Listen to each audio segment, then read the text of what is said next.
예, 안녕하십니까. 북러관계와 한반도 정세의 발표를 맡게 된 한라대학교 동북아경제연구원 연구위원 이구입니다. 예, 목차는 이렇습니다. 먼저 북러관계 변화의 배경을 살펴보고 이후 북러경제협력 동향을 살펴볼 겁니다. 다음으로는 북러협력이 남북관계에 미치는 영향, 이후 우크라이나 전쟁 이후 한반도 정세의 변화를 살펴볼 것입니다. 마지막은 결론으로 마무리를 짓도록 하겠습니다. 예, 먼저 북러관계 변화의 배경에 대해서 살펴보겠습니다. 우크라이나 전쟁 이후에 세계에 몇 안 되는 진정한 자주국가이자 독립국가라는 크렘린의 인식 변화가 있었습니다. 첫 번째, 그리고 군사적 측면에서 러시아 우크라이나 전쟁은 북한과 러시아 양국과는 협력에 매우 우호적인 여건을 조성하였습니다. 북한의 포병은 소련에서 유래했고 현재 러시아 시스템과 호환이 가능합니다. 그리고 북한은 한반도 전쟁을 준비하기 위해서 포탄과 로켓을 대량으로 비축하고 있습니다. 그래서 많은 양을 생산할 수 있기 때문에 우크라이나 전쟁의 장기화로 러시아 군대가 고갈되고 있는 재래식 무기라든지 폭탄 등을 지원하는 대가로 전투기, 방공망 등 러시아의 첨단 무기와 물물 교환이나 군사위성 발사에 필요한 기술 이전을 함께 원하고 있는 상황입니다. 그리고 체제 안정과 외교적 지지자가 필요한 상황에서 북한과 러시아의 이해관계가 일치하고 있습니다. 북한의 가장 중요한 희망은 현재 김정은 정권의 생존입니다. 이를 위해서는 정치 엘리트와 그리고 안보의 기득권층들의 개인적인 충성심이 확보가 굉장히 중요합니다. 그러려면은 그들의 화로운 생활 방식을 유지하기 위한 외화와 사치품 등이 필요합니다. 근데 러시아는 이를 제공해 줄 수 있는 국가 중에 하나입니다.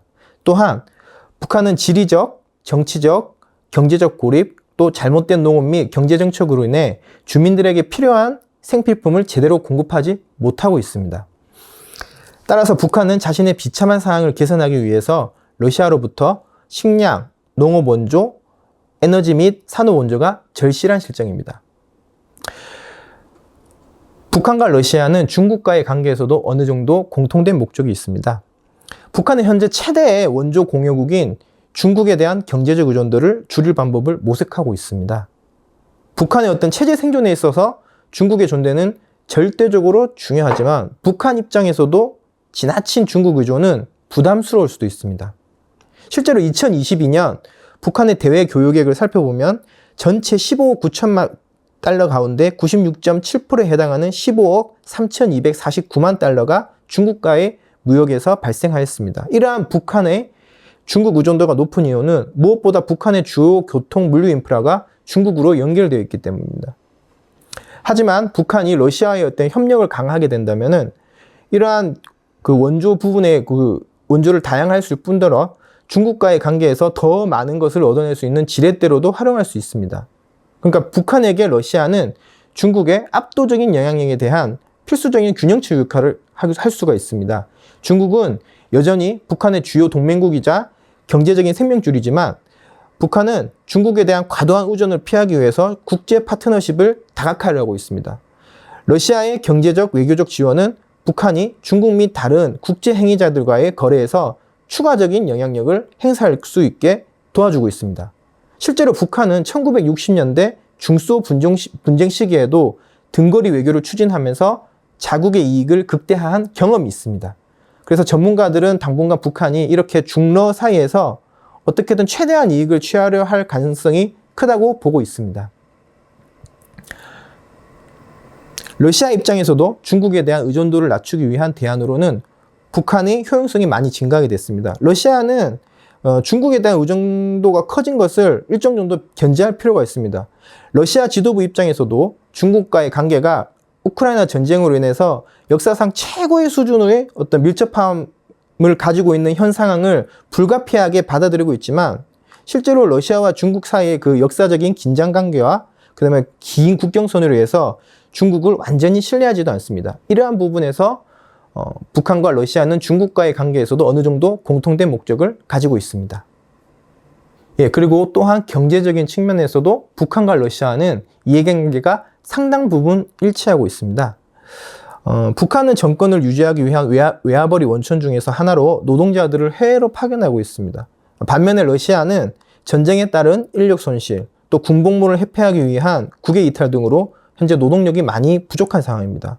따라서 이러한 북한의 노동자 성출은 북한 입장에서는 안정적인 외화벌이 수단이 필요한데 북한과 극동지역 개발을 위한 양질의 노동력이 필요한 러시아, 양측 모두의 이해관계가 맞아떨어지게 되는 것입니다.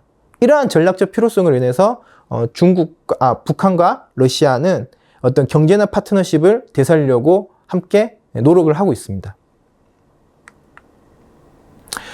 이 사진을 보면은 2023년 7월 쇼이구 러시아 국방부 장관이 방북을 해서 김정은과 만났기 때문에 이걸 통해서 이제 어떤 새로운 양국 관계가 이제 펼쳐졌다는 것을 알 수 있습니다. 이후에 2023년 9월 13일 날 러시아 극동 지역에 있는 보스토치니에 김정은이 직접 방문을 합니다. 여기서 푸틴을 만나게 되고 김정은 위원장은 결국 4년 5개월 만에 러북 정상회담도 개최하게 됩니다. 이걸 보면은 러시아 입장에서는 현재 우크라이나 전쟁으로 인해 가지고 굉장히 많은 어려움이 있다는 것을 알 수 있습니다.